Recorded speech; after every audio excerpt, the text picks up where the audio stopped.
வாங்க நம்ம வீட்டில் வந்து சப்போட்டா காய் காய்ச்சிருக்கு. இது வந்து எப்போ பார்த்தாலும் மரத்தில் 1, 2 இருந்துக்கிட்டு இருக்கும். எப்போவுமே சப்போட்டா பழம் இல்லாமல் அந்த மரத்தை நம்ம பார்க்கவே முடியாது.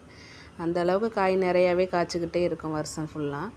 பாருங்கள் எவ்வளோ அழகா முட்டு போல் சப்போட்டா காய் காய்ச்சிருக்குன்னு. இங்கே வந்து பாருங்கள் எவ்வளோ காய், நிறைய காய் காய்ச்சிருக்கு. பிஞ்சு பிஞ்சு காயாக இருக்குது. டெய்லி நம்ம பெரிய பெரிய காயாக பெருசாகி அதை நம்ம வந்து பழுக்க வச்சு சாப்பிடலாம். அவ்வளோ ஒரு ஃப்ரெஷ்ஷாக இருக்கும்.